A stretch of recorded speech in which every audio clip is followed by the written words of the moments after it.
BRS పార్టీకి దెబ్బ మీద దెబ్బ తగులుతోందా? ఒక్కొక్కరుగా కారు దిగి కమలం హస్తం పార్టీలకు దగ్గరవుతున్నారా? తాజాగా జరుగుతున్న పరిణామాలు చూస్తే అవుననే అనిపిస్తోందా? ఇంతకు బీఆర్ఎస్ పార్టీలో ఏం జరుగుతోంది?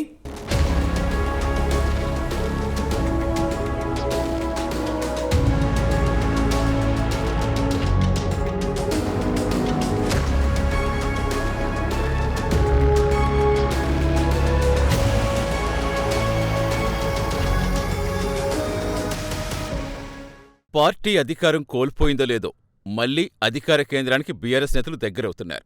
అధికార పార్టీ అండ కోసం దారులు వెతుక్కుంటున్నారు.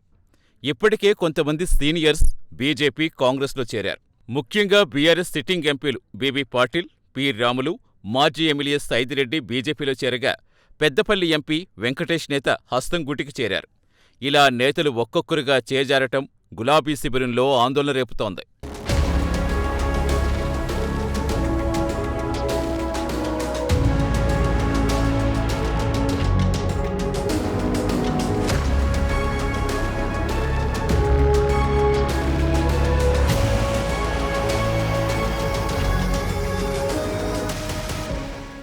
తాజాగా వరంగల్ జిల్లా బీఆర్ఎస్ అధ్యక్షుడు వర్ధన్నపేట మాజీ MLA Aruri Ramesh episode BRS పార్టీలో హాట్ టాపిక్గా మారింది. ఆరూరి రమేష్ కారు దిగి కమలం గూటికి చేరేందుకు సిద్ధమయ్యారు. వెంటనే బీఆర్ఎస్ అలర్ట్ అయింది.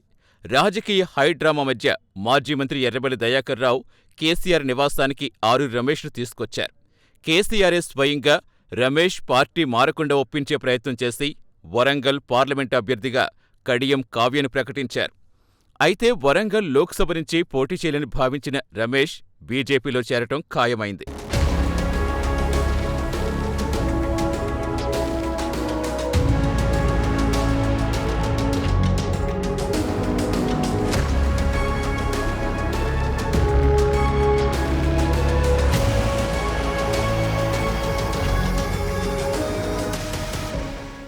ఇక మరోవైపు గ్రేటర్లో బీఆర్ఎస్ పార్టీకి మాజీ మంత్రి మల్లారెడ్డి గట్టి షాక్ ఇచ్చారు.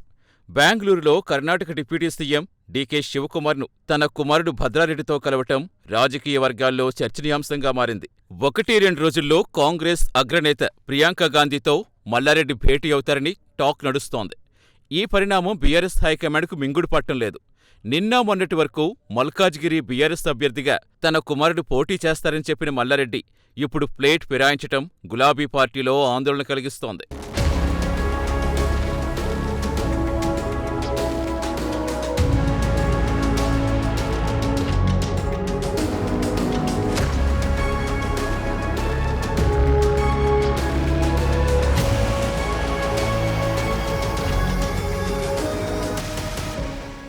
తాజాగా ఆదిలాబాద్ పార్టీ ముఖ్య నేతలతో బీఆర్ఎస్ అధినేత కేసీఆర్ తన నివాసంలో సమావేశమయ్యారు. ఈ సమావేశానికి మాజీ మంత్రి అల్లోల ఇంద్రకరణ్ రెడ్డి డుమ్మా కొట్టారు. ఇంద్రకరణ్ పార్టీ మారతారనే ప్రచారం నేపథ్యంలో సమావేశానికి రాకపోవటం హాట్ టాపిక్ అయింది.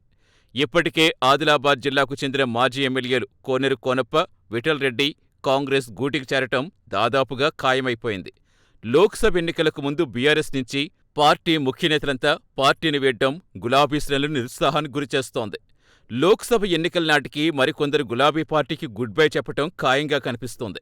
మరి నేతలు పార్టీని వీడకుండా అధినేత కేసీఆర్ ఎలాంటి నిర్ణయాలు తీసుకుంటారో వేచి చూడాలి.